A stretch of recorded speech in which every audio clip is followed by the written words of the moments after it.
Hello everyone, welcome back to the course of Engineering Mathematics 2.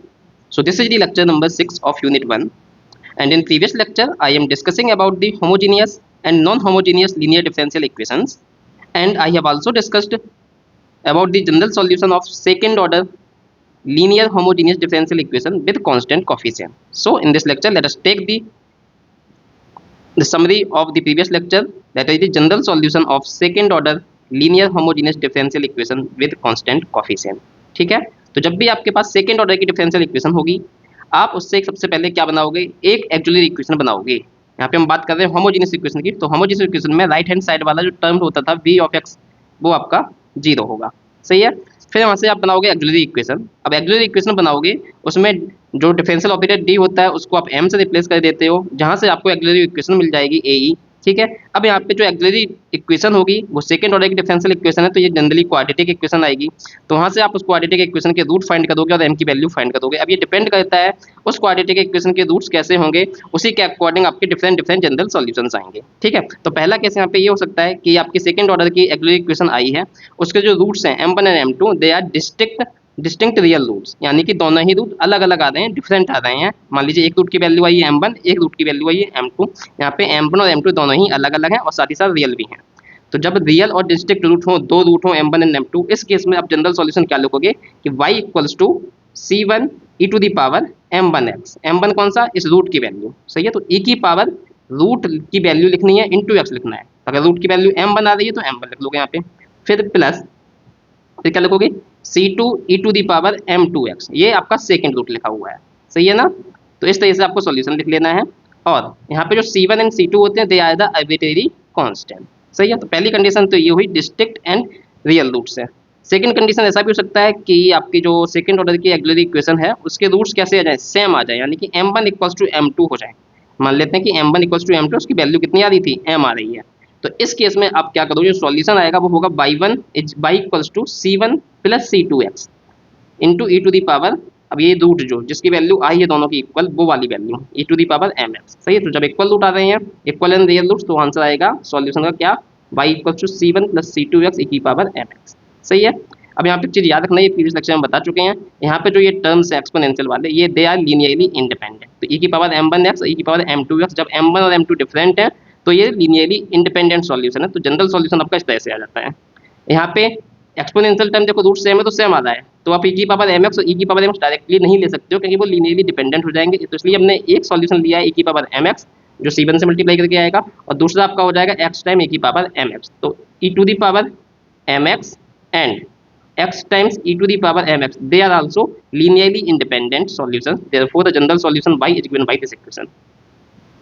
ऐसे ही अगर मान लीजिए क्वाड्रेटिक इक्वेशन जो है सेकंड ऑर्डर की, उसके रूट्स कॉम्प्लेक्स भी आ सकते हैं। ठीक है ना, तो मान लीजिए कॉम्प्लेक्स कंजुगेट रूट्स आ रहे हैं आपके p plus I Q type का। सही है, प्लस माइनस। अब जब भी रूट कॉम्प्लेक्स होते हैं तो कंजुगेट फॉर्म में ही आते हैं, एक प्लस रहेगा यहाँ पे एक माइनस रहेगा, तो दो रूट हमेशा ऐसे ही आएंगे कॉम्प्लेक्स में, p plus minus I Q. तो इस केस में जनरल सॉल्यूशन क्या होता है, ये हम प्रीवियस लेक्चर में डिस्कस कर चुके हैं, पूरा सॉल्यूशन कराया था इसका।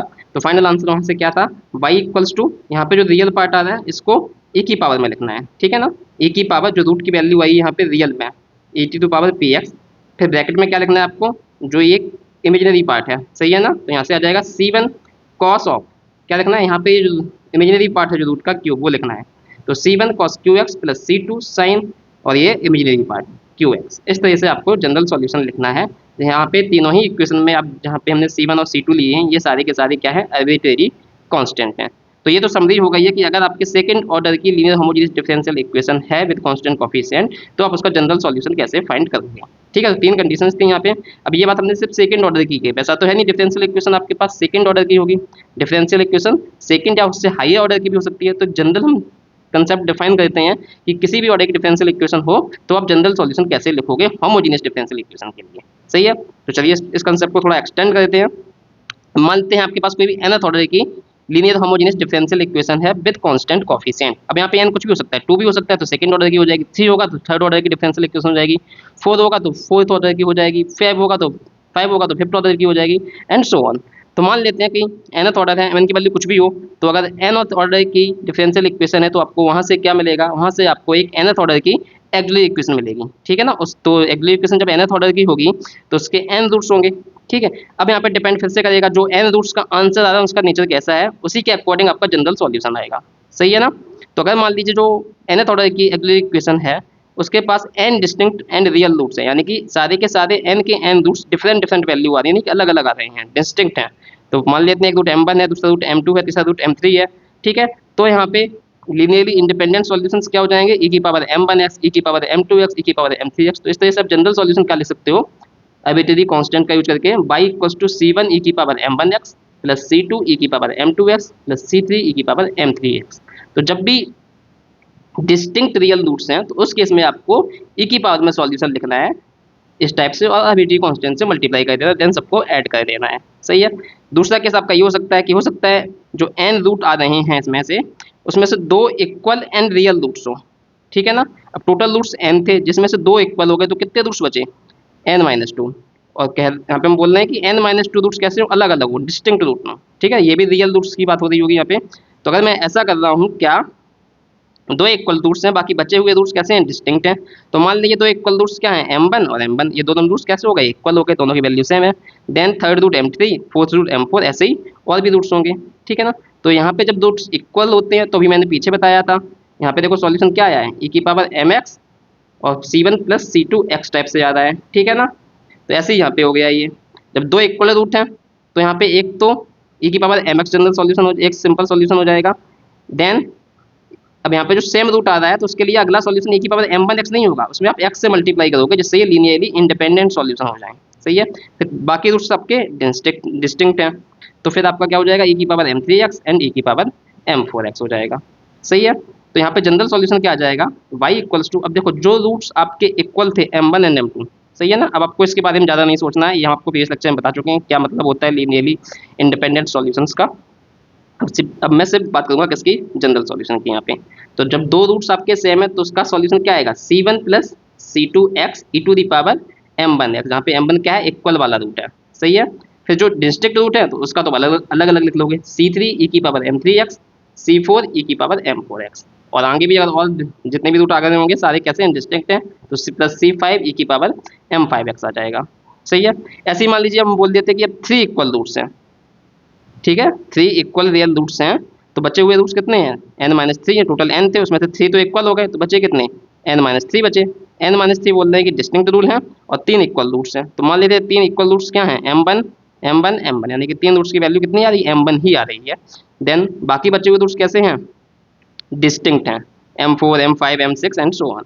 ठीक है। तो जनरल सॉल्यूशन क्या हो जाएगा, अब देखो यहाँ पे तीन रूट्स इक्वल हैं, थ्री रूट्स आर इक्वल, तो जनरल सॉल्यूशन कैसे लिखोगे आप, c1 है प्लस c2x।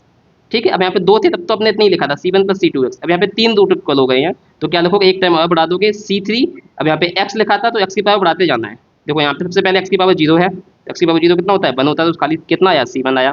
फिर x की पावर 1 आ गया है, फिर x की पावर 2 आ गया है। ऐसे अगर फोर रूट इक्वल हो जाएंगे तो अगला टाइम क्या आएगा, c4 x की पावर 3 आ जाएगा। ठीक है। तो इस तरह से आपको इस कंसेप्ट को जनरलाइज करना है कि जितने रूट इक्वल हैं उसी के अकॉर्डिंग आप करते जाते हो, c1 फिर c2x plus c3x² and so on. ठीक है। बाकी e की पावर m1x लिखना है, और जो डिस्टिंक्ट रूट है उनको सबको अलग अलग लिखना है, c4 e की पावर m4x, c5 e की पावर m5x। ठीक है। ऐसे ही हम मान लेते हैं हमारे पास क्या है, टू कॉम्प्लेक्स कंजुगेट रूट है। ठीक है। यानी कि हम कॉम्प्लेक्स रूट्स की बात कर रहे हैं, और कॉम्प्लेक्स रूट्स हमेशा पेयर में आएंगे, एक प्लस वाला होगा एक माइनस वाला होगा, यानी कि एक p plus I Q type का होगा, एक p minus I Q type का होगा। सही है ना। तो यहाँ पे टू कॉम्प्लेक्स कंजुगेट रूट्स हैं, और दो रूट तो ये हो गए कॉम्प्लेक्स वाले। सही है। और बचे हुए कितने, n-2 डिस्टिंक्ट रियल रूट्स हैं। तो जब जो डिस्टिंक्ट रियल रूट्स हैं अलग अलग हैं, तो उसके लिए तो आपको कुछ सोचना ही नहीं है। सही है ना। दो रूट्स आपके क्या हो गए, कॉम्प्लेक्स हो गए, एक हो गया p प्लस आई क्यू और दूसरा हो गया है क्या, m2 equals to p minus I Q. बाकी बचे हुए सारे कैसे हैं, डिस्टिंक्ट है। तो डिस्टिंक्ट का सॉल्यूशन तो आपको सिंपली e की पावर में लिख देना है, क्या, c3 e की पावर m3x, c4 e की पावर m4x। अब जो रूट्स कॉम्प्लेक्स कंजुगेट में है उसका जनरल सॉल्यूशन अभी पीछे ही बताया था मैंने, यहाँ पे इस टाइप का रहता है, e की power px cos qx sin qx type से, तो वो आपको यहाँ पे उसी टाइप से लिख लेना है, e की पावर px, जो यहाँ की p क्या है, रियल पार्ट है, then c1 cos qx plus c2 sin qx। ठीक है। अब ऐसे ही आपको रूट किसी भी टाइप के हैं, आपको यही जनरल कंसेप्ट है, साथ ही इन्हीं जनरल कंसेप्ट का यूज करके आपको जनरल सॉल्यूशन फाइंड करना है। अब मान लीजिए यहाँ पे हम बोल देते हैं कि two equal complex conjugate roots हैं, यानी कि हम बोल रहे हैं जो कॉम्प्लेक्स रूट आ रहे हैं या कॉम्प्लेक्स कंजुगेट वो रिपीट हो रहे हैं। मान लीजिए दो बार वही वैल्यू आ रही हैं, सेम सेम रूट आ रहे हैं, क्या बोला मैंने, two equal and conjugate roots, जैसे हम यहाँ पे बात कर रहे थे रियल में, रियल रूट है लेकिन वो दो इक्वल थे तो हमने 3 इक्वल की बात की है। ऐसे ही आपकी यहाँ पे हम कर रहे हैं, जब भी इक्वल आ रहा है, जब इक्वल आ जाएगा तो हमेशा याद रखना C1 + C2 x टाइप से आप लिखोगे, चाहे वो रियल हो चाहे वो कॉम्प्लेक्स हो। सही है ना, तो दोनों तरीके से आप कर सकते हो। तो यहाँ पे बोला है 2 इक्वल कॉम्प्लेक्स कंजुगेट रूट्स। अगर 2 इक्वल कॉम्प्लेक्स कंजुगेट रूट हैं, यानी कि कॉम्प्लेक्स कंजुगेट का मतलब होगा एक प्लस वाला होगा एक माइनस वाला होगा, एक प्लस वाला एक माइनस वाला, और ये दो दो हैं इक्वल हैं, M1 और M2 P + IQ है, M3 and M4 P - IQ type से हैं। सही है ना, यानी कि जो हमारा P ± IQ आ रहा है ये 2 बार रूट आ रहे हैं। सही है, बाकी बचे हुए रूट्स कैसे हैं, n-4 डिस्टिंक्ट रियल रूट है, तो जो डिस्टिंक्ट होंगे उसका तो आप सिंपली e की पावर में लिख लोगे क्या, C5 e की पावर m5x, और m6 के लिए आ जाएगा C6 e⁻m6x। अब यहाँ पे कॉम्प्लेक्स कंजुगेट रूट के लिए आपको इस टाइप से पता है लिखना होता है, बट यहाँ पे रिपीटेड रूट्स हैं तो इक्वल है 2 बार। सही है ना, तो उसके लिए क्या हो जाएगा, रियल पार्ट तो आप ऐसे ही लिखोगे e⁻px। अब 2 इक्वल रूट्स हैं तो इक्वल रूट्स के लिए हमेशा इस टाइप से लिखते हैं C1 + C2x cos qx, फिर यहाँ पे साइन के लिए भी आ जाएगा इसी तरह से C3 + C4x sin qx। सही है ना, तो जब भी इक्वल रूट की बात आ रही हो तो आपको इस तरह से हमेशा यूज कर लेना है C1 C2x, ठीक है। और अगर मान लीजिए 3 इक्वल रूट है तो C3x² आ जाएगा, और 4 इक्वल रूट्स आ गए तो C4x² आ जाएगा, उसके आगे x⁻3 आ जाएगा। तो इसी तरह से आपको लिखते जाना है और फिर बाकी कंसेप्ट आपके सेम है, ठीक है ना। तो यहाँ पे हमने एक जनरल सॉल्यूशन की बात कर ली है, किसी भी ऑर्डर की डिफरेंशियल इक्वेशन हो तो उसके लिए आपको कैसे कैसे रूल लगाने हैं। डिस्ट्रिक्ट रूल है तो आपको सिंपली e की पावर में लिखना है, जब भी इक्वल रूट आ जाएंगे तो आपको C1 C2 x वाले कंसेप्ट का यूज करना है, कॉम्प्लेक्स कंजुगेट आएंगे तो आपको साइन कॉस वाले कंसेप्ट का यूज करना है, रियल पार्ट को e की पावर में लिख दोगे। सही है, और अगर कॉम्प्लेक्स कंजुगेट रूट में भी इक्वल आ रहे हैं तो अगेन यहाँ पे कॉस और साइन के साथ C1 + C2x हो जाएगा।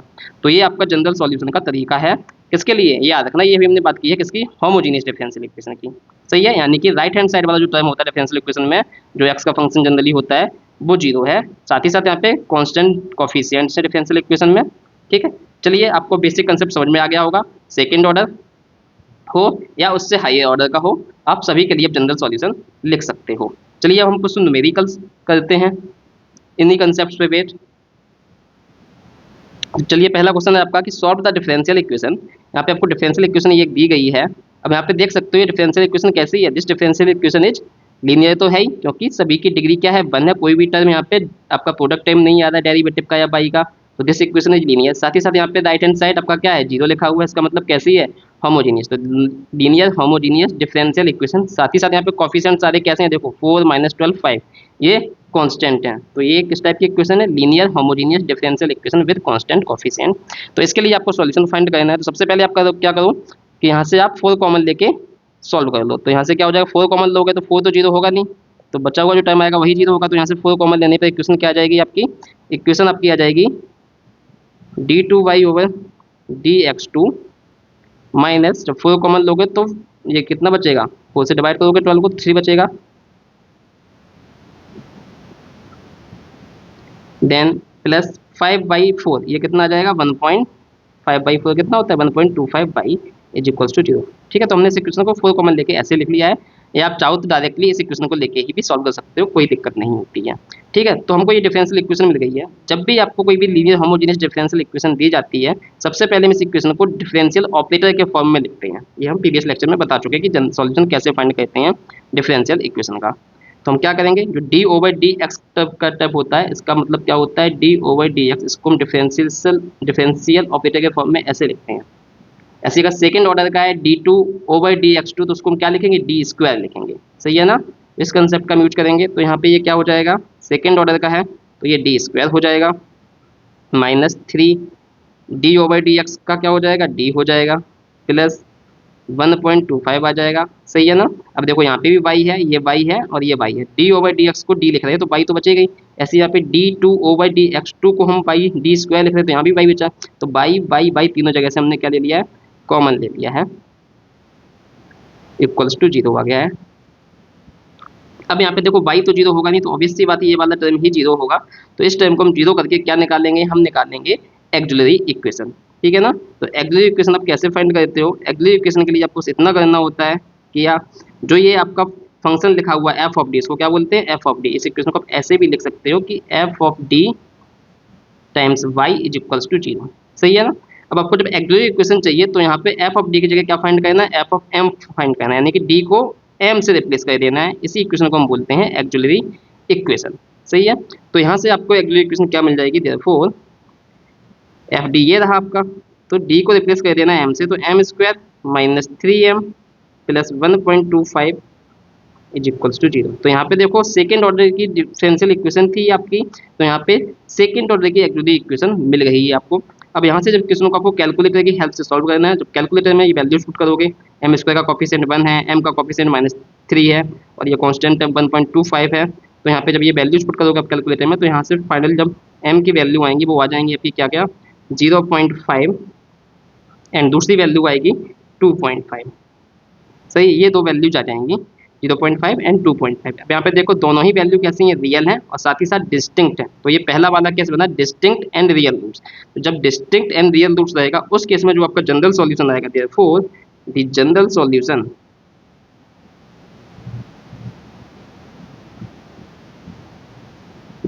आपका क्या आ जाएगा यहाँ से y इज इक्वल्स टू, जब डिस्टिंक्ट रूट होते हैं तो सिंपली e की पावर में लिखना है आपको c1 e to the power 0.5x। सही है, प्लस c2, अब सेकेंड रूट लिख लो e की पावर में e to the power 2.5x। So यहाँ पे जनरल सॉल्यूशन आपका ये आ गया है। So this is your answer for this question. ठीक है, यहाँ पे डिफरेंशियल इक्वेशन को हमको सॉल्व करना था, तो उसका जनरल सॉल्यूशन यहाँ पे ये आएगा। सही है, किसकी हमने बात की यहाँ पे, होमोजीनियस इक्वेशन की बात की है, क्योंकि यहाँ पे राइट हैंड साइड वाला टर्म क्या है, ये जीरो है। चलिए हम नेक्स्ट क्वेश्चन सॉल्व करते हैं। अब देखो यहाँ पे अगेन एक क्वेश्चन दिया गया है, यहाँ पे कुछ सेकेंड ऑर्डर की डिफरेंशियल इक्वेशन है ये भी। ठीक है, और लीनियर होमोजीनियस इक्वेशन है, क्योंकि यहाँ पे जीरो है, सारी टर्म्स कांस्टेंट है, कोफिशिएंट्स यहाँ पे, तो linear homogeneous differential equation with constant coefficient है। सही है ना। साथ ही साथ यहाँ पे कुछ कंडीशंस भी दे दी गई हैं कि y ऑफ जीरो की वैल्यू कितनी है, 2 है, और y डैश जीरो की वैल्यू कितनी है, 8 है।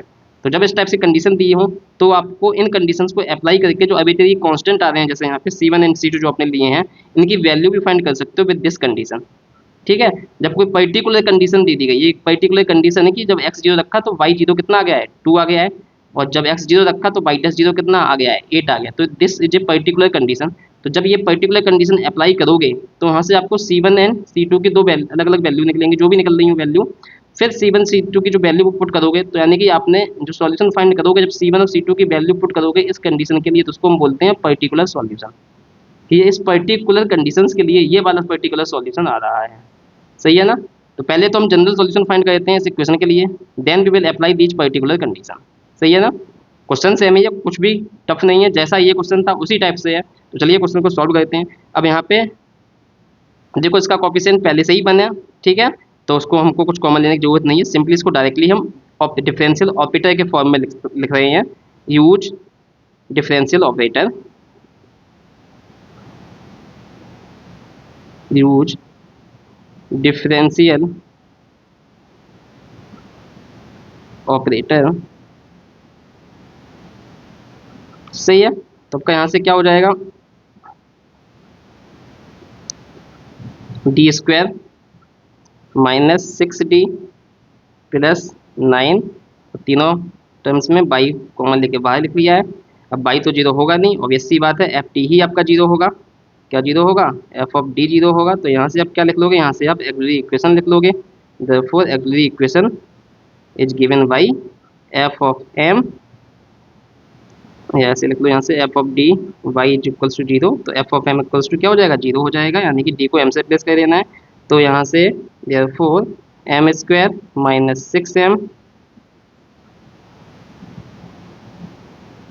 Plus 9 is equals to zero. सही है। अब यहाँ से इससे आपका सॉल्यूशन फाइंड कर लेना आपको इसका। तो देखो यहाँ से आपको ये क्वेश्चन देखो, M square minus 6m plus 3, ये देखो क्या लिखा है, 3 का स्क्वायर लिखा है, और ये 2ab वाला फार्मूला यहाँ पे लग जाएगा। सही है, तो ये जो लिखा हुआ है m माइनस 3 का होल स्क्वायर लिखा हुआ है।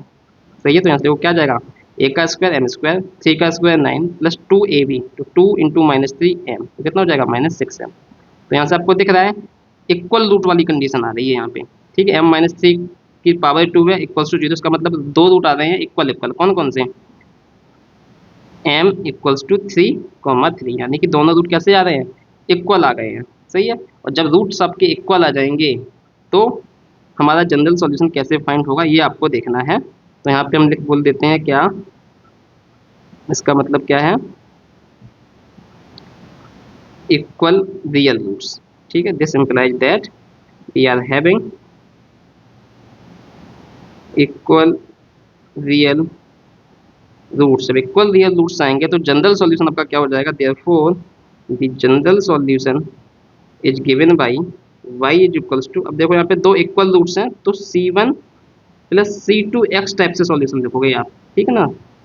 तो दो टाइम लिख लिए आपने, दो इक्वल रूट थे, दो टाइम लिख लिए, और e की पावर जो भी रूट आया है कितना है, 3 है, तो e टू द पावर 3, तो this is the general solution, सही है। अब ये जनरल सॉल्यूशन तो हो गया है, अब आपको कंडीशंस अप्लाई करनी है, जो कंडीशंस आपको दी गई हैं क्या, ये वाली, ठीक है। This is the general solution, but यहाँ पे कंडीशन भी दे दी गई है, पर्टिकुलर कंडीशन दी गई है दो। इन दो कंडीशन को अप्लाई करके आपको C1 एंड C2 की वैल्यू फाइंड करनी है। यहाँ पे C1 एंड C2 अभी क्या है, आर्बिट्रेरी कांस्टेंट है जनरल सॉल्यूशन में, सही है।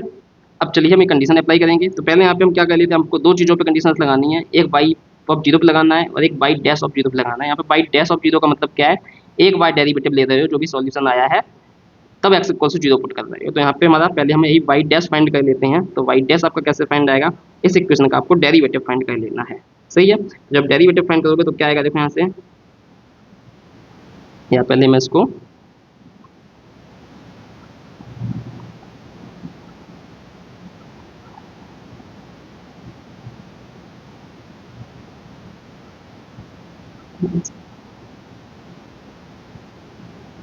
चलिए, ये जनरल सॉल्यूशन हो गया है। इसका डेरिवेटिव फाइंड करोगे तो देखो कितना आ जाएगा, y equals to Y dash, तो y का डेरिवेटिव क्या आएगा, वाई डैश।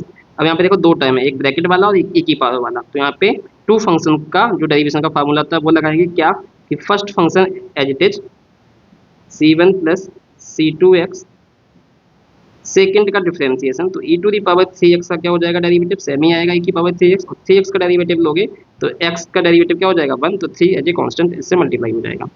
फिर हम क्या करोगे, प्लस फर्स्ट फंक्शन का डिफरेंशिएशन, तो c1 तो कांस्टेंट है तो जीरो आ जाएगा, c2x का कितना आ जाएगा, x का 1 हो जाएगा, c2 तो कांस्टेंट है, और second function as it is, तो c2 e to the power 3x आ जाएगा ये, सही है।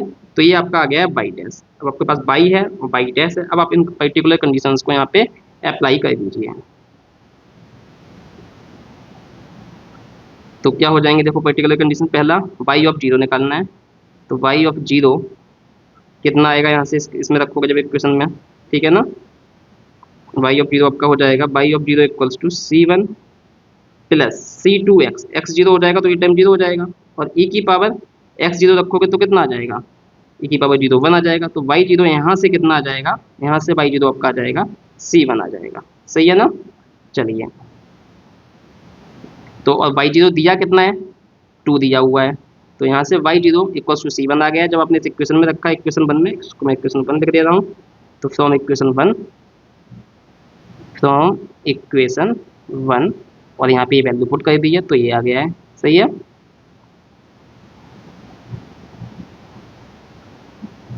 चलिए, ऐसे ही हम इस इक्वेशन को हम 2 बोल दे रहे हैं, देन फ्रॉम इक्वेशन 2,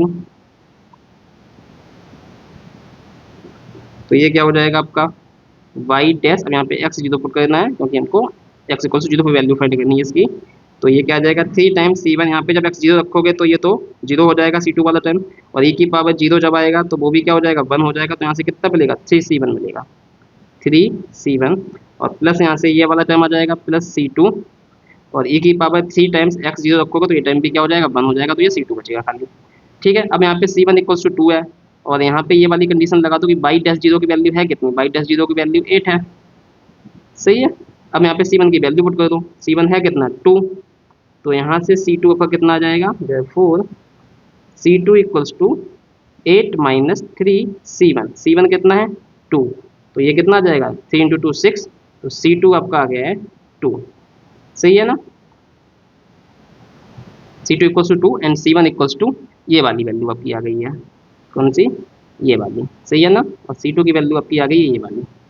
तो c1 and c2 both are 2 and 2 हैं, तो अब ये वैल्यू आप पुट कर दो तो हमको क्या मिल जाएगा, पर्टिकुलर सॉल्यूशन मिल जाएगा। Therefore the particular solution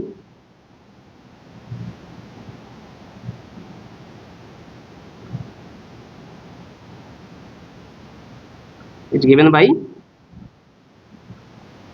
y equals to C1 और C2 के इक्वेशन में वैल्यू पुट कर देनी है आपको जनरल सॉल्यूशन में। C1 is 2 plus C2 x, C2 भी कितना है 2x e to the power 3x। तो इसमें यहाँ से 2 आप कॉमन ले सकते हो, तो कितना बचेगा 2 times 1 plus x e to the power 3x। So this is the particular solution for this given condition. Okay, तो इस तरह से हम जनरल सॉल्यूशन फाइंड करेंगे, और अगर कंडीशन दे दी गई है तो आप उसका एक पर्टिकुलर सॉल्यूशन भी फाइंड कर सकते हो। ओके,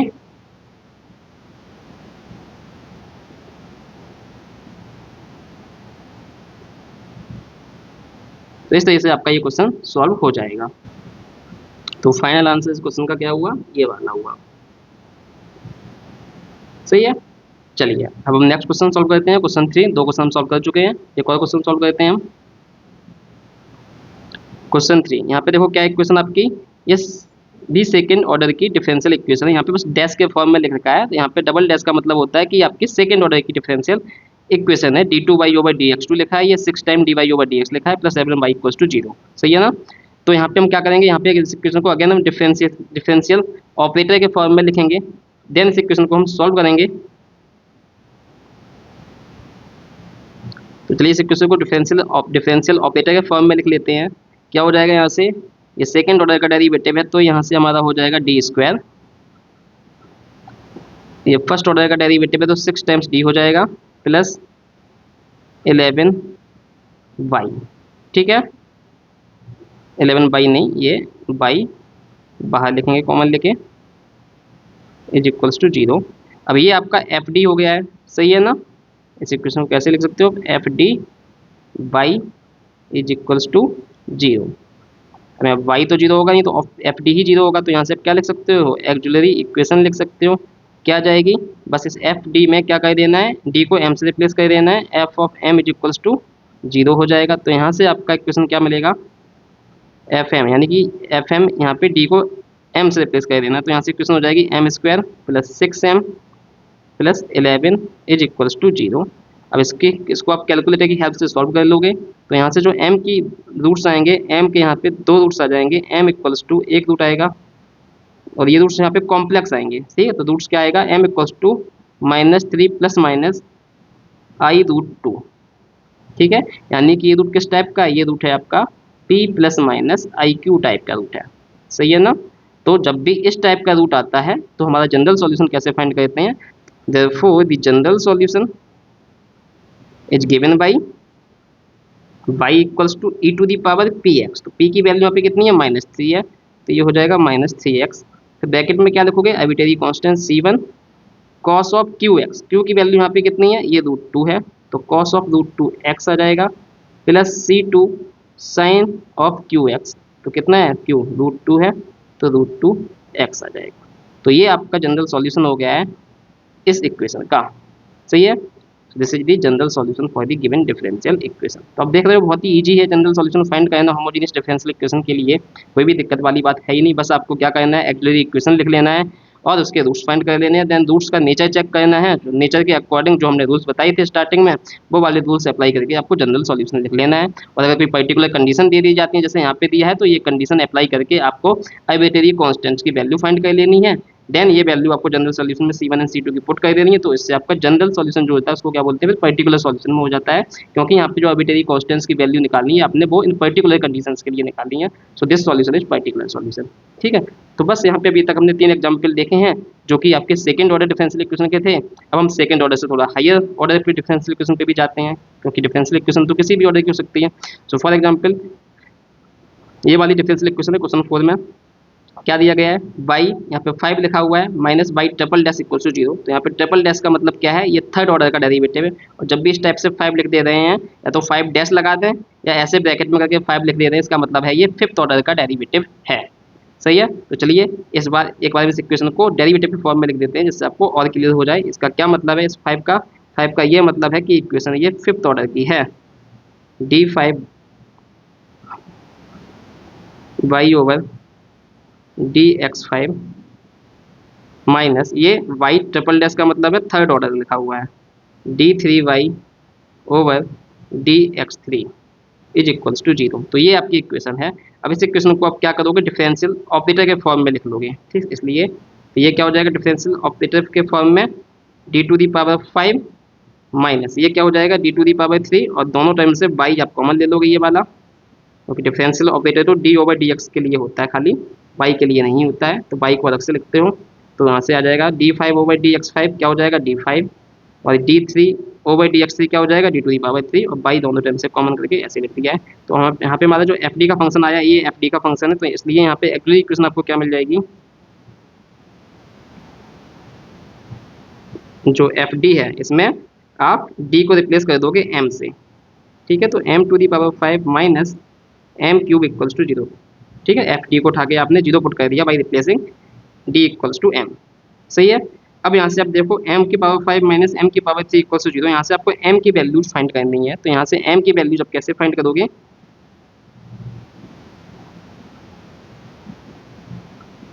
तो यहाँ से देखो m³ आप दोनों टर्म से कॉमन ले सकते हो, तो यहाँ से हम m³ कॉमन ले रहे हैं। कितना बचेगा, जब m³ कॉमन लोगे m⁵ में से m² बचेगा, और सेकंड वाले टर्म m³ से क्या बचेगा, -1 बचेगा, इज इक्वल्स टू 0। अब यहाँ से आप रूट फाइंड कर सकते हो। देखो m³ यहाँ से दो टर्म बन रही है, क्या क्या, this will give you what, that is m³ equals to 0 and m² -1 is equals to 0, सही है।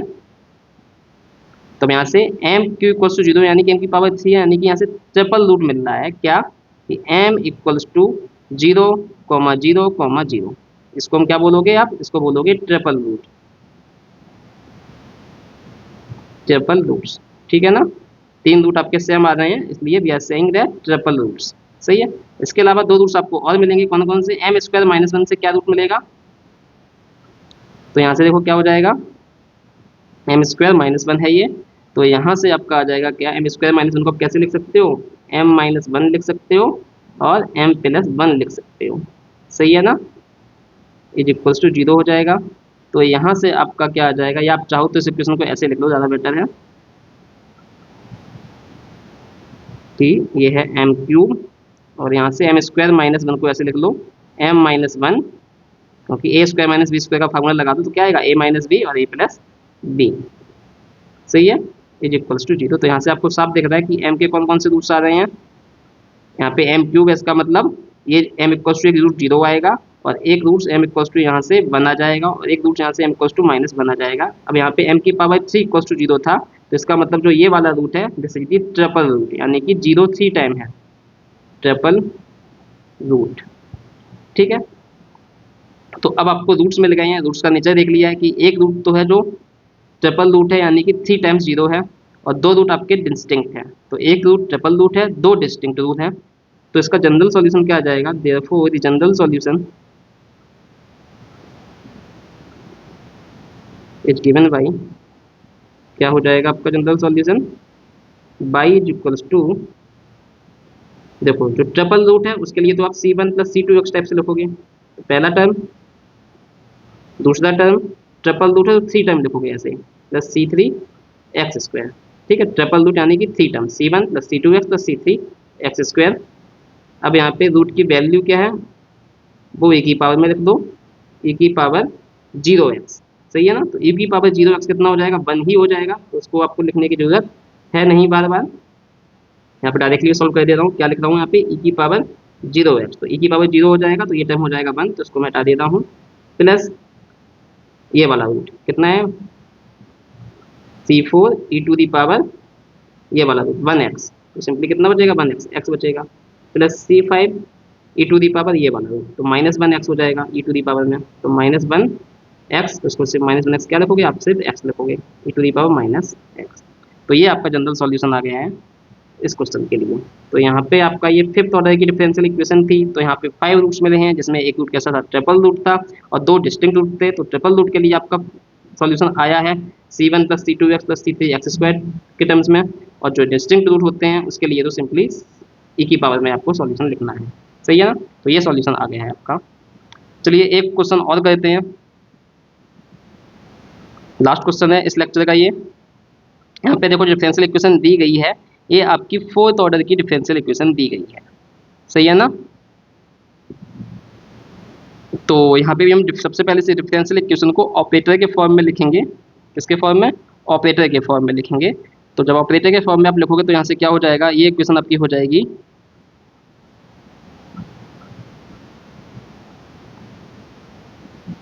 Just a minute.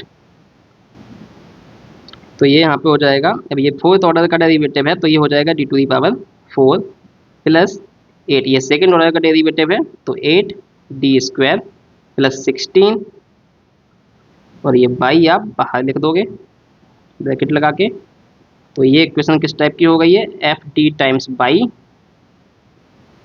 Is equals to 0 हो गया है। अब अगर आपको यहाँ से क्या चाहिए, एक्सिलरी इक्वेशन चाहिए, तो एक्सिलरी इक्वेशन आपको कैसे मिलेगी, ये इक्वेशन बस आपको यहाँ पे एफ ऑफ एम उठा के 0 कर देना है। तो डी को एम से रिप्लेस कर देंगे तो यहाँ से मिल जाएगा आपको क्या, D to the power M to the power 4 plus 8 M square plus 16 is equals to 0। तो बस आपने क्या किया है, जो एफ डी था इसमें डी को एम से रिप्लेस कर दिया, तो यहाँ से एक्सिलरी इक्वेशन ये बन गई है।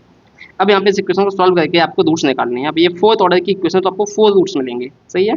अब यहाँ पे आप ऑब्जर्व कर सकते हो, ये किसी चीज़ का स्क्वायर लिखा है। अगर यहाँ पे इसको ऐसे लिखते हैं एम स्क्वायर का स्क्वायर तो कितना आ जाएगा, एम की पावर 4। इसको आप ऐसे लिख सकते हो 2 times 4 into M square plus इस 16 को आप लिख सकते हो 4 का स्क्वायर।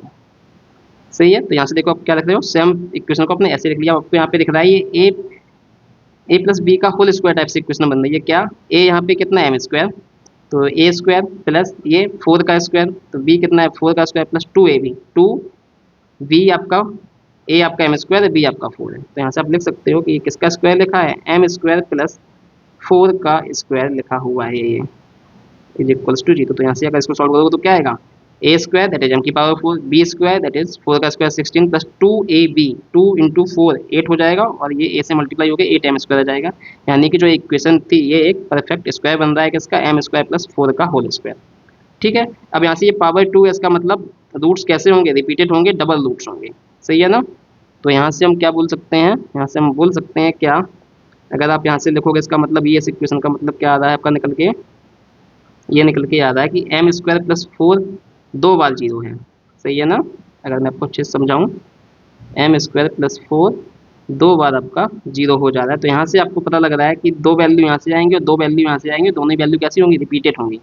सही है। तो यहाँ से आंसर क्या आ जाएगा, एम इक्वल्स टू कितना हो जाएगा ये, या इसको मैं थोड़ा सा और सॉल्व कर देता हूँ, एम स्क्वायर इक्वल्स टू ये हो जाएगा -4। ऐसे इसके लिए भी सेम चीज़ रहेगी। तो यहाँ से आपको क्या मिल जाएगा, एम इक्वल्स टू स्क्वायर करोगे, स्क्वायर रूट लोगे तो ये माइनस का मतलब कॉम्प्लेक्स नंबर में कन्वर्ट हो जाएगा। तो यहाँ से आंसर आ जाएगा क्या, 4 का स्क्वायर रूट कितना होता है 2, तो आई टाइम्स 2 आ जाएगा, या इसको आप सिंपली 2i भी लिख सकते हो, ज़्यादा अच्छा लगेगा दिखने में। तो -2i हो गया है।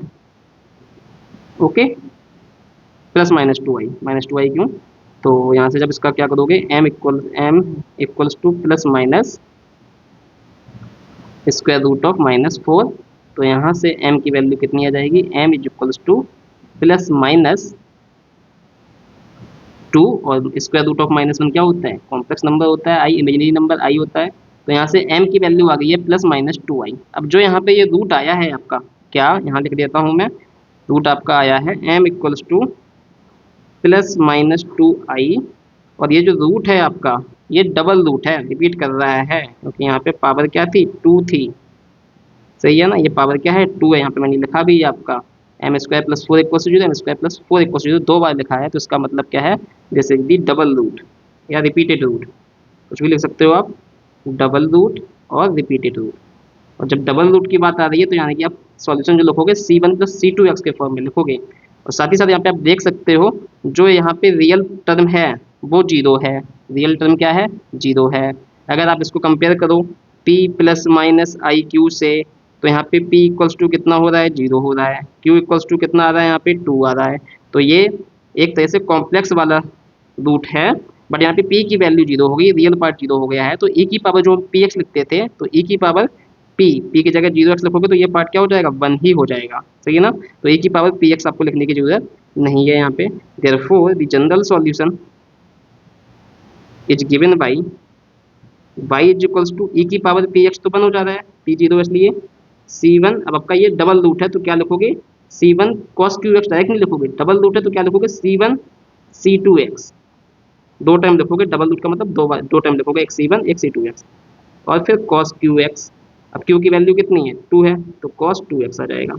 ऐसे ही साइन वाले टाइम के लिए भी आपको लिखना है, डबल रूट है तो C3 प्लस C4x, दो टाइम लिखोगे ऐसे, into sine Q x, Q की वैल्यू है कितनी है 2 तो साइन 2x आ गया है। सही है, तो इस तरह से आपको सॉल्यूशन फाइंड करना होता है। तो ये जो गिवन डिफरेंशियल इक्वेशन थी इसका जनरल सॉल्यूशन आपका ये आ गया है, तो this is your final answer.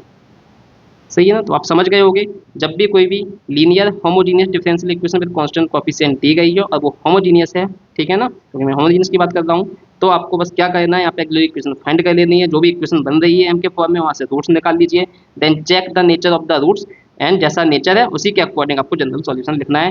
Rules में आपको बिल्कुल स्टार्टिंग में बता दिया है, तो आपको ये रूट आपको याद रखने हैं जो मैंने स्टार्टिंग में डिस्कस किए हैं। सेकेंड ऑर्डर के लिए ये थे, या इन जनरल बोलो कि एन की वैल्यू कुछ भी हो तो इस टाइप से आप रूट लिखते हो, डिस्टिंक्ट रूट है तो ये कॉमन रूट हो जाए, डबल रूट हो जाता है तो C1 प्लस C2x टाइप से लिखोगे, और अगर ट्रिपल रूट हो जाता है C1 plus C2x plus C3x square type से लिखोगे। ऐसे अगर और रूट कॉमन हो जा रहे हैं, सबके मान लीजिए 4 रूट्स इक्वल हैं तो यहाँ पे एक टाइम और आ जाएगा C4x की पावर 3 आ जाएगा। सही है ना, इस टाइप से कंसेप्ट को आपको रिपीट करते जाना है।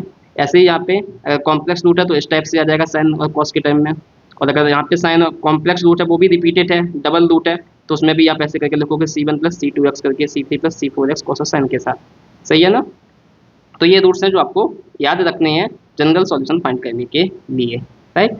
तो आई होप आपको ये कंसेप्ट समझ में आ गया होगा कि आप होमोजीनियस इक्वेशन के लिए जनरल सॉल्यूशन कैसे फाइंड करोगे। So I will stop this video here, और मैं एक्सपेक्ट करता हूँ कि आपको ये लेक्चर अच्छा लगा होगा। अगर आपको हमारा लेक्चर अच्छा लगा है तो लेक्चर को लाइक करिएगा, and also share the video with your friends, and if you have not subscribe my channel till now then subscribe the channel also. Thank you all.